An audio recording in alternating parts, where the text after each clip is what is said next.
Hello. Welcome to Reading with Samuel for Kids. This is a start of a new series. I've already done Dr. Seuss stories in the past, but those are not going to be included in a playlist that I'm going to start now. I'm out of order, but I'm Sam. Today I'm going to be reading to you by Dr. Seuss from your favorite Dr. Seuss stories book. If I ran, oh, okay. If I ran the zoo, Dr. Seuss, originally published in 1950. "It's a pretty good zoo," said young Gerald McGrew, "and the fellow who runs it seems proud of it, too." "But if I ran the zoo," said young Gerald McGrew, "I'd make a few changes. That's just what I'd do. The lions and tigers and that kind of stuff they have up here now are not quite good enough. You see things like these in just any old zoo. They're awfully old-fashioned. I want something new."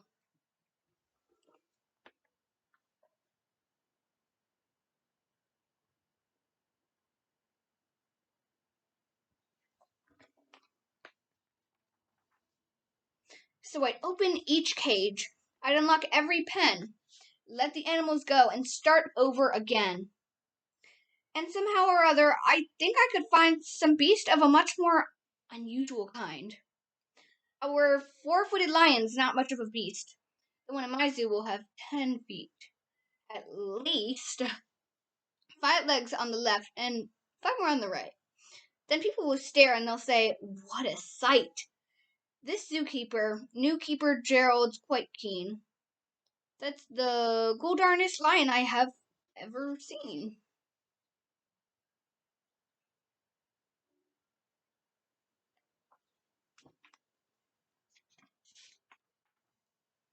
My new zoo, McGrew Zoo, will make people talk. My new zoo, McGrew Zoo, will make people gawk. The strangest, odd creatures that ever did walk. I'll get for my zoo a new sort of a hen? Yes, who roost in another hen's top knot. And then another one roost in the top knot of his, and another in his, and another in his. And so forth and upward and onward. Gee whiz. But that's just the start. I'll do better than that.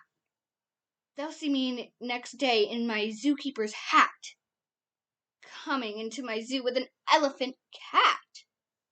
They'll be so surprised they'll all swallow their gum. They'll ask when they see my strange animal come, "Where do you suppose he gets things like that from? His animals all have such very odd faces." "I'll bet he must hunt them in rather odd places."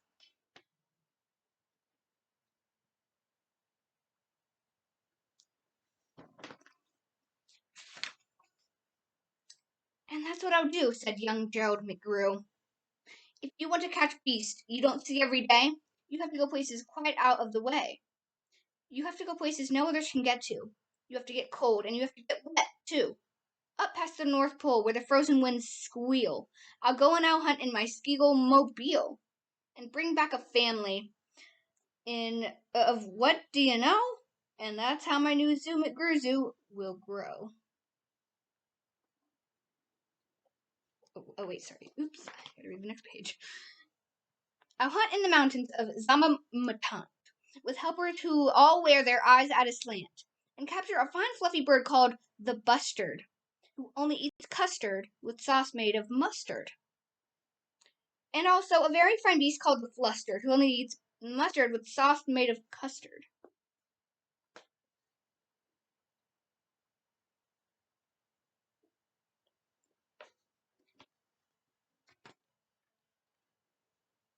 "I'll catch 'em in caves, and I'll catch 'em in brooks. I'll catch 'em in crannies, I'll catch 'em in nooks that you don't need to read about in geography books. I'll catch 'em in countries that no one can spell, like the country of Matafapel. In a country like that, if a hunter is clever, he'll hunt up some beast that you never saw ever. I'll load up 5 boats with a family of jotes, whose feet are like cows, but wear squirrel skin coats, and sit down like dogs, but have voices like goats, excepting they can't sing the very high notes."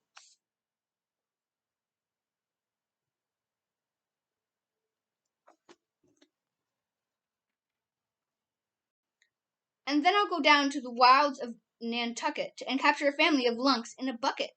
Then people will say, "Now I like that boy who peeps. His new zoo, McGrew is growing by leaps. He captures them wild and he captures them meek. He captures them slim and he captures them sleek. What do you suppose he will capture next week? I'll capture one tiny, I'll capture one cute, I'll capture a deer that no hunter would shoot. A deer that's so nice he could sleep in your bed. If it weren't for those horns that he has on his head."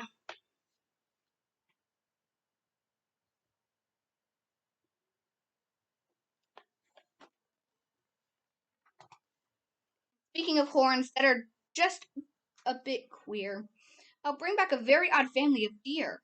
A father, a mother, two sisters, a brother, whose horns are connected from one to the other, whose horns are so mixed they can't tell them apart.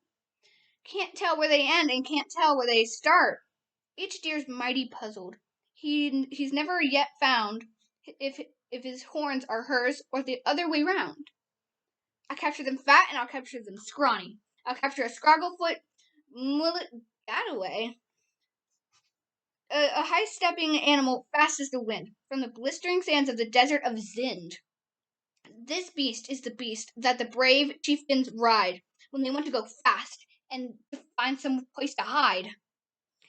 A mulligatawny is fine for my zoo, and so is a chieftain. I'll bring back one too.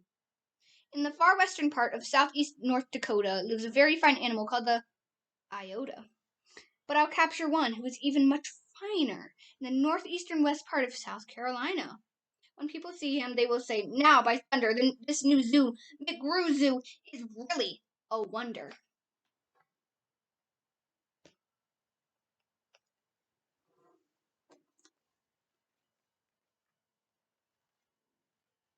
Um, Most beasts are quite friendly, but still in some lands. Some beasts are too dangerous to catch with bare hands. For those that are ugly and vicious and mean, I'll build a bad animal catching machine. Uh, it's rather expensive to build such a kit, but with it, a hunter can never get bit. A zoo should have bugs, so I'll capture a squirrel, those whose legs are snarled up in a terrible snarl. And then I'll go out and I'll capture some chugs, some keen shooter, mean shooter, bean shooter bugs. I'll go to the African island of Yurka and bring back a tuft mazurka, a kind of canary with quite a tall throat. His neck is so long if he swallows an oat for breakfast the first day of April, they say it has to go down such a very long way that it gets to his stomach the 15th of May.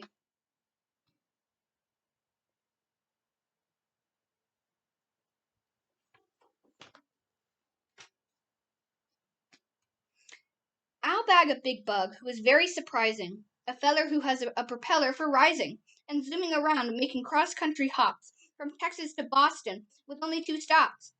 Now that sort of thing for a bug is just tops. And when I've caught him, the next thing you know, I'll go and I'll capture a wild tic-tac-toe with X's that win and with zeros that lose. He'll look mighty good in the zoo of McGrew's. I'll bring back a gusset, a gherkin, a gasket, and also a goose from the wilds of Nantasket. And 8 Persian princes will carry the basket. But what their names are, I don't know, so don't ask it. In a cave in Khartoum lives a beast called the Natch. That's no other hunter been able to catch. He's hidden for years in his cave with a pout, and no one's been able to make him come out. But I'll coax him out with a wonderful meal that's cooked by my cooks in my cooker mobile. They'll fix up a dish that is just to his taste. 3 chicken croquettes made of library paste, then sprinkled with peanut shucks, pickled and spiced, then baked at 600 degrees, and then iced.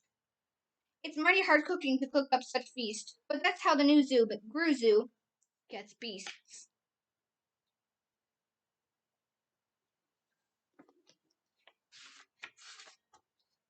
I'll go to the faraway mountains of Tobsk, near the river of Nobsk, and I'll bring back an Obsk, a sort of kind of a thing, a Bobsk.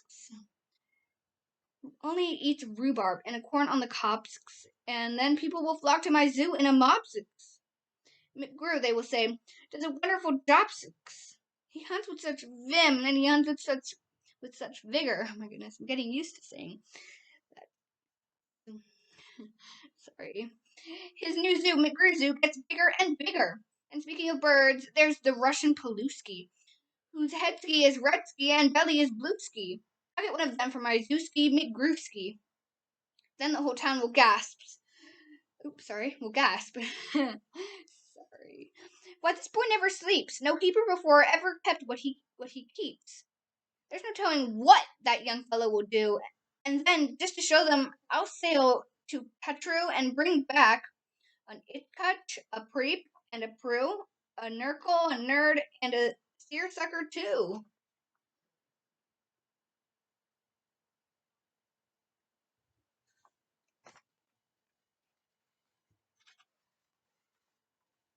I'll hunt in the jungles of Hippo no Hungus, and bring back a flock of wild Bippo no Bungus. The Bippo no Bungus from Hippo no Hungus are better than those down in Dippo no Dungus, and smarter than those out in Nippo no Nungus.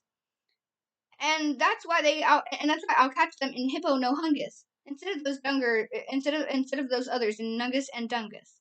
And when people say they see these bips bounding, this zookeeper, new keeper's simply astounding. He travels so far that you'd think he would drop.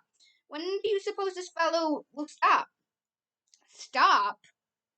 Well, I should. But I won't stop until I've captured the Physima Wizima Dill, the world's biggest bird from the island of Gwark, who only eats pine trees and spits out the bark. And boy, when I get him back home to my park, the whole world will say, young McGrew has made his mark. He's built a zoo better than Noah's whole ark. These wonderful, marvelous beasts that he chooses have made him the greatest of all the McGrewses.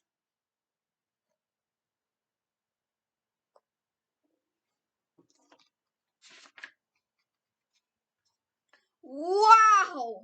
They'll all cheer. What this zoo must be worth. It's the goldarnest zoo on the face of the earth. McGrew's Zoo.